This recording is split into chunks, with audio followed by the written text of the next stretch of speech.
Aryabhata, Indian great mathematician and astronomer, जिसने बताया कि अर्थ अपनी एक्सिस पे रोटेट करती है। हमारी सभ्यता में हमारा सबसे बड़ा जो हीरो माना जाता है मिडिल एजेस में, वो आर्यभट्ट है। भास्कराचार्य, राइटर ऑफ सिद्धांत शिरोमणि। B.R. Ambedkar, architect and father of constitution. Ambedkar अपने जमाने में भारत के संभवतः सबसे पढ़े लिखे व्यक्ति थे। आप सब इनको जानते हो।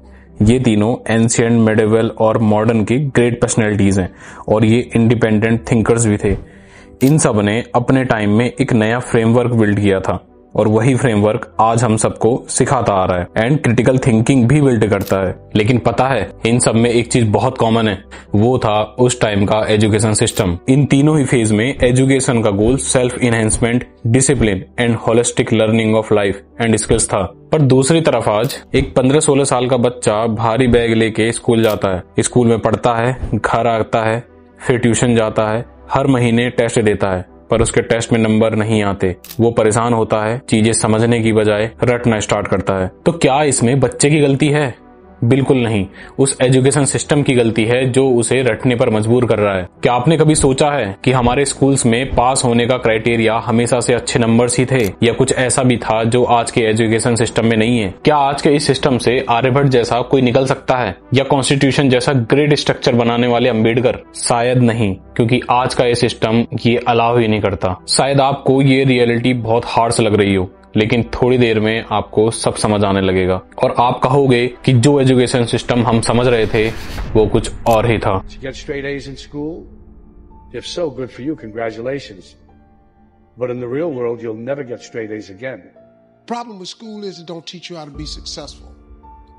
सारा का सारा फोकस फिर भी सिर्फ करियर्स पे है, बट हमारा एजुकेशन का पर्पस तो ये होना चाहिए ना कि हम लाइफ के लिए तैयार हो।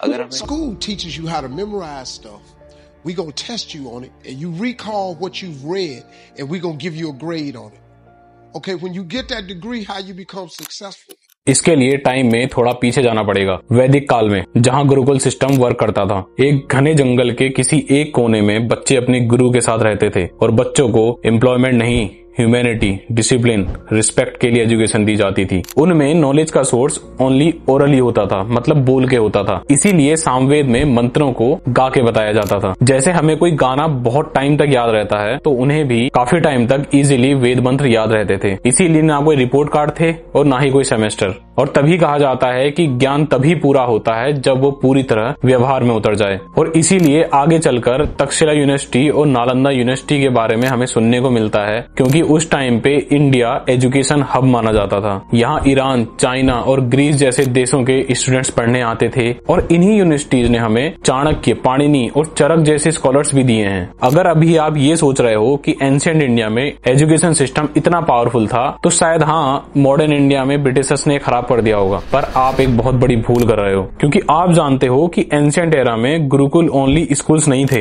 ये कल्चरल सेंटर्स थे। यहाँ कैरेक्टर बिल्डिंग होती थी, उन्हें मंदिर की तरह पूजा जाता था। और इसीलिए जब 11वीं सेंचुरी में भारत पर इन्वेजन स्टार्ट हुए, तो सबसे पहले एजुकेशन सिस्टम को टारगेट किया गया, मंदिर तोड़े गए। हिस्टोरियन विल डूरेंट अपनी book the story of the civilization में लिखते हैं कि महमूद गजनवी ने सोमनाथ मंदिर पर 17 बार अटैक किया। फिर 12वीं सेंचुरी में बख्तियार खिलजी ने नालंदा यूनिवर्सिटी पे इन्वेड किया और उसे जलाया। इस बारे में चाइनीज स्कॉलर ज्वांग यांग, जिसे हम ह्यूइंगसांग के नाम से जानते हैं, उसने बताया कि नालंदा वर्ल्ड की सबसे बड़ी लाइब्रेरी थी। आप ये सोचो, आपने एंशिएंट इंडिया में इतने सारे इंडियन स्कॉलर्स के बारे में पढ़ा होगा और फिर हमें मेडिवल तक आते आते इंडियन स्कॉलर्स क्यों नहीं मिलते देखने को? और बात यह है कि मिलेंगे भी क्यों? क्योंकि जब बाहर से हूं, तुर्क और मुस्लिम ने अटैक किया, तो सबसे पहले एजुकेशन हब तोड़े गए थे और गुरुकुल की जगह अब मदरसों ने ले ली थी। और जिस लाइब्रेरी में सबके रिकॉर्ड रखे जाते, उसको तो बख्तियार खिलजी ने जला दिया था। और कहानी यहाँ खत्म नहीं हुई। 18वीं सेंचुरी तक आते आते ब्रिटिशर्स ने धीरे धीरे पूरे इंडिया पे एक्सपेंशन करना स्टार्ट कर दिया था और तब उन्हें रियलाइज हुआ कि अगर उन्हें इंडिया पर हमेशा रूल करना है तो we must control their mind first. इसीलिए थॉमस बर्बिंगटन मैकॉले ये कहता था, We must start present to our best to form a class whom may be interpreters between us and the millions whom we govern.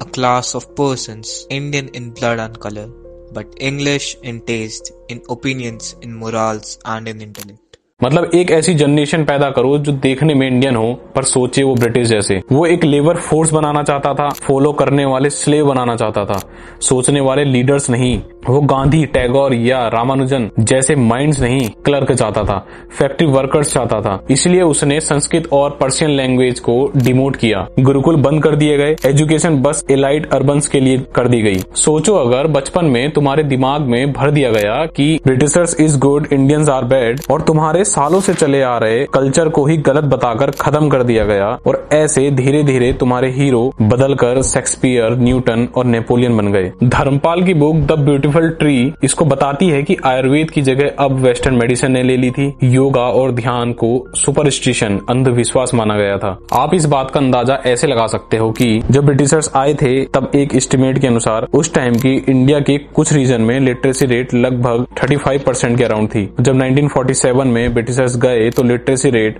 12% से 16% रह गया था। इसीलिए जब आजादी मिली तो लोगों के मन में एक उम्मीद थी कि देश के साथ साथ अब सोच भी आजाद होगी। इसलिए डॉक्टर सर्वपल्ली राधाकृष्णन कहते हैं कि the present system is divorced from reality and life. मतलब सिस्टम ग्राउंडेड रियलिटी से कट चुका था, ना ही वो एम्प्लॉयबल बना रहा था और ना ही वो रिस्पॉन्सिबल सिटीजन। और रिकमेंड किया कि वैल्यू बेस्ड एजुकेशन सिस्टम होना चाहिए, ऐसी एजुकेशन जिसमें इंडियन कल्चर्स का इंक्लूजन हो, प्रैक्टिकल और वोकेशनल ट्रेनिंग हो। लेकिन हुआ क्या, सिस्टम वही का वही। देश में बोर्ड्स और मिनिस्टर बदलते गए। अब देश में एक नहीं, दो नहीं, 3 एजुकेशन बोर्ड काम कर रहे हैं। सबकी सोच अलग है, अप्रोच अलग है। बस ये यही सिखाते हैं कि कैसे बोर्ड एग्जाम्स क्रैक करो, कैसे कॉम्पिटिटिव एग्जाम टॉप करो। क्यों आज ये बोर्ड नहीं सिखाते कि जो पढ़ा है उसे समझना जरूरी है? हम ये क्यों भूल जाते हैं कि कभी भारत की एजुकेशन का गोल एक बेहतर समाज बनाना था, एक ऐसा समाज जो वर्ल्ड को ज्ञान देता था। और आज हम ज्ञान खरीद रहे हैं इन महंगे स्कूल्स से जो कुछ आज भी ब्रिटिश मॉडल्स पे चल रहे हैं। इसीलिए दोस्तों सिस्टम को बदलने की जरूरत भी है और सिस्टम को समझने की जरूरत भी है। जब तक हम ये नहीं समझेंगे कि एजुकेशन एक रास्ता है बेहतर इंसान बनने का, बट आज वही एजुकेशन करियर का एक ऑप्शन बन के रह गया है।